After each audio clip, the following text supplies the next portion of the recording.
Assalamualaikum warahmatullahi wabarakatuh. Anak-anakku semuanya, Bapak akan mencontohkan bagaimana cara membuat sebuah database. Ini adalah rancangan databasenya. Nah, databasenya adalah universitasku, tabel atau entitasnya namanya mahasiswa, kemudian ada kolom dan atributnya di sini. Jadi ini adalah kolom atau atribut ID, ada nama, name, email, jurusan.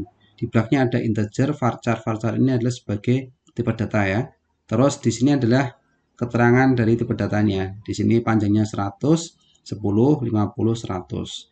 Khusus untuk primary key ini, untuk tipe data integer ID ini kita buat primary key auto increment adalah maksudnya adalah bahwa nanti penomorannya akan secara otomatis membuat penomoran dari mulai nomor 1 dan seterusnya begitu ya. Baik, untuk memulainya kalian bisa langsung menggunakan SEM ya. Klik SEM dulu, dibuka SEM-nya dulu, kemudian di bagian Apache sama SQL-nya di start.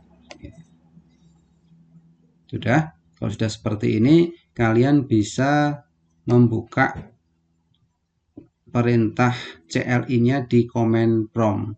Caranya bisa ketikkan di sini ya, di search, atau kalian bisa cari di start di sini ya. Ya. Kita cari di sini di search, kita ketikkan cmd ya, atau kalian juga bisa menggunakan tombol Windows sama R, maksudnya run. Nah, kita ketikkan cmd di open ini ya, cmd, kemudian kita oke atau kita enter. Nah, hasilnya seperti ini.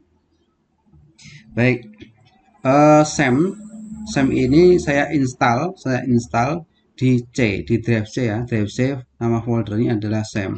Kita lihat di sini di C, nama foldernya adalah SEM.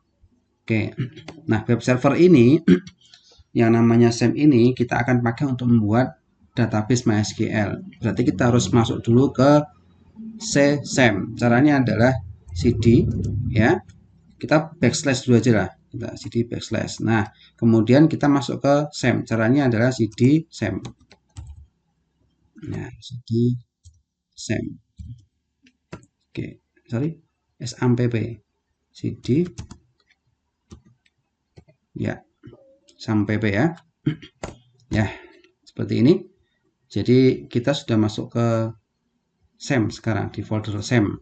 Nah, untuk bisa masuk ke MySQL-nya, caranya adalah kita ketikkan dulu MySQL, cd MySQL, kita tab aja my, terus kita tab nanti akan muncul MySQL. Oke, kemudian kita masuk ke bin ya, ke folder bin, subfolder bin, cd bin ya, kita enter.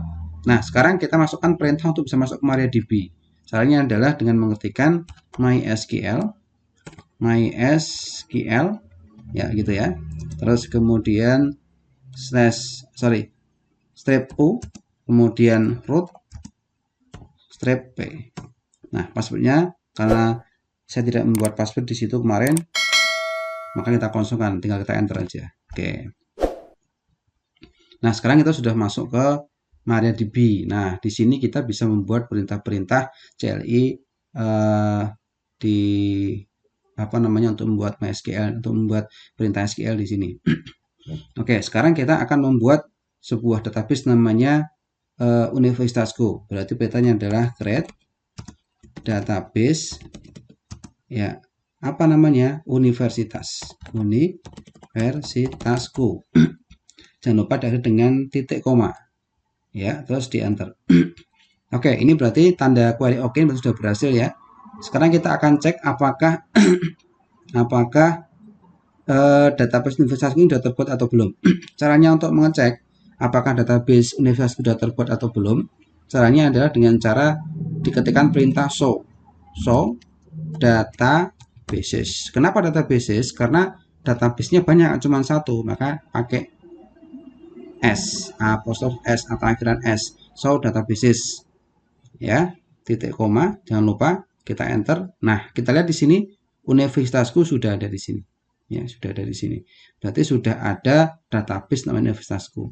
Nah, sekarang saya akan mencontohkan bagaimana membuat sebuah tabel ya, sebuah tabel di database universitasku begitu. Nah, caranya adalah kita harus memilih salah satu tabel dulu di sini.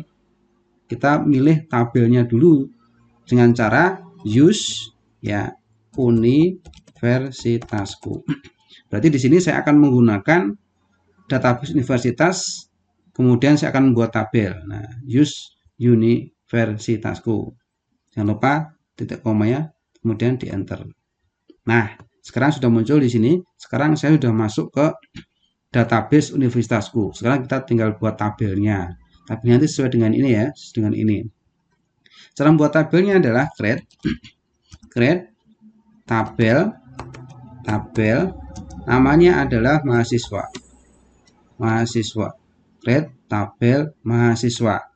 Terus kurung buka, enter. Nah, berarti ini perintah membuat tabel mahasiswa. Nah, sekarang atributnya apa saja? Kita tinggal ketikkan aja ID integer. Ya, ini kita buat sebagai primary key. Ya, primary key bersifat auto increment, Hati-hati, salah pengetikan sedikit maka akan berakibat tidak bisa jadi nanti tabelnya. Jadi kita akan buat pertama adalah atribut ID tipe data integer, ini sebagai primary key dan auto increment. Oke, ini satu atribut atau satu kolom diakhiri dengan koma sebelum kita masuk ke atribut berikutnya. Jadi untuk memisahkan atribut satu dengan atribut yang lainnya dalam pembuatannya dipisahkan dengan koma. Oke, kita enter biar lebih jelas. Kemudian kita akan membuat atribut atau kolom yang namanya nama. Tipe datanya adalah varchar, panjangnya adalah 100. Oke, 100 karakter, titik koma saja. Terus kemudian ada kolom name atau atribut name, ini juga varchar. Nah, panjangnya 10 aja. Kemudian email juga varchar, ada 50 panjangnya 50 ya. Terus jurusan varchar juga, ini panjangnya 100. Oke, kita sudah menyusun atau membuat berapa ini? 1, 2, 3, 4, 5. Ada 5 atribut. Sudah selesai. Maka untuk mengakhirinya, karena tadi diawali dengan kurung buka, diakhiri dengan kurung tutup. Dan jangan lupa diakhiri dengan titik koma. Kalau sudah, kita enter. Oke, berarti satu tabel sudah kita buat. Sekarang kita akan cek apakah tabel yang tadi kita buat itu sudah terbentuk atau belum. Caranya kita bisa saja menggunakan describe, perintah describe. Describe apa tadi nama tabelnya? Mahasiswa. Ya, titik koma. Oke, sekarang kita sudah punya tabel ya. Kita sudah punya tabel, ada field itu sama dengan kolom ya, atau bisa juga dikatakan atribut ya.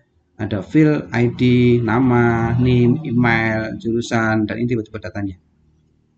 Nah, oke ya, saya rasa untuk pembuatan database, pembuatan tabel, kalian bisa mengikuti cara yang sudah Bapak berikan atau contohkan dari video tersebut atau video ini.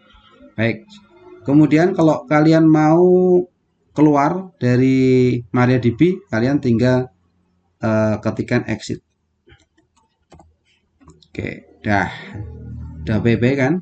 Nah, kalau mau masuk lagi sama dengan tadi perintahnya MySQL ya, SQL ya, strip U, kemudian root, kemudian main P. Kalau kalian tidak mau ngetik berulang kali, kalian bisa gunakan perintah ini. Jadi dengan tombol anak panah ke atas dan ke bawah yang ada di tombol keyboard kalian.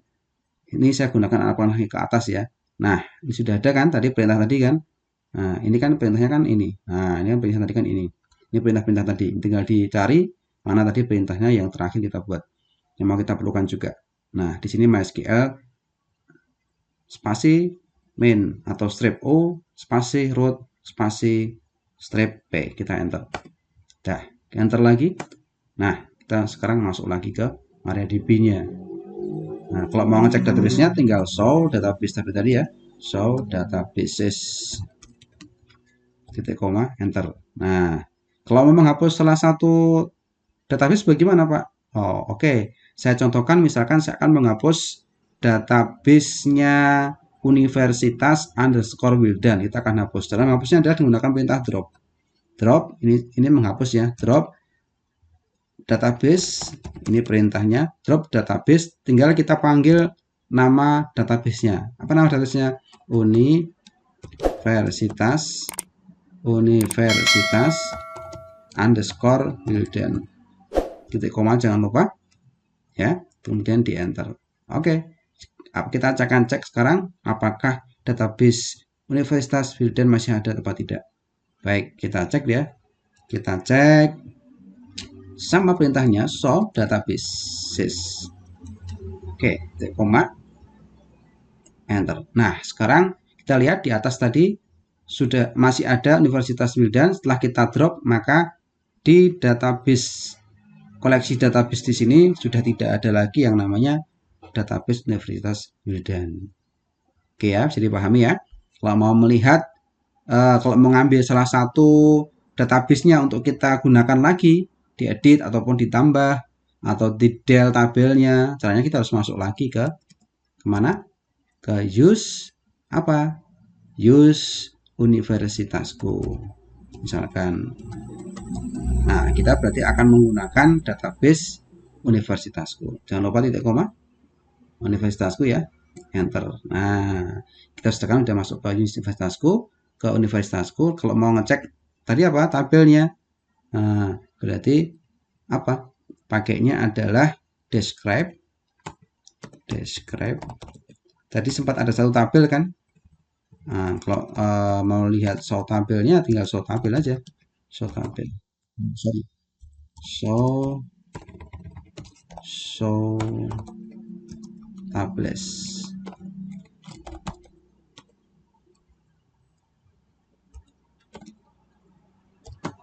Nah, show tables.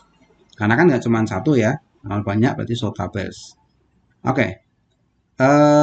Kalau berarti kan di sini di dalam tabel universitasku, dalam apa namanya database universitasku ada tabel namanya mahasiswa, kan gitu. Nah, kalau mau kita cek lagi tinggal describe. Isinya apa aja sih tabel universitasku itu, apa namanya fill-fillnya atau kolomnya atau atributnya apa sih? Dengan cara describe seperti tadi, describe mahasiswa. Ya, enter. Nah, udah seperti ini.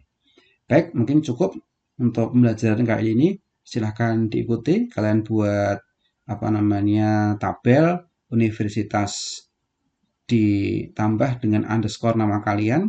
Kemudian kolom-kolom tabelnya bisa menyesuaikan mahasiswa. Kemudian atributnya bisa menyesuaikan ini ya. Ya, saya ulang lagi. Nama databasenya kalian bisa gunakan universitas kemudian underscore diikuti dengan nama kalian ya, nama kalian. Di sini tabelnya mahasiswa, kolomnya bisa kalian sesuaikan dengan ini ya. Kalau mau ditambahkan lagi silahkan, misalkan mau ditambahkan gambar tipe data misalkan varchar juga, panjangnya 100 seperti juga boleh, terserah kalian. Untuk entitas mahasiswa itu atributnya apa saja. Baik, sekian dari Bapak. Kalau ada pertanyaan-pertanyaan nanti silahkan di kolom komentar, kalian bisa bisa tanya-tanya di situ, nanti akan Bapak jawab sebisa Bapak.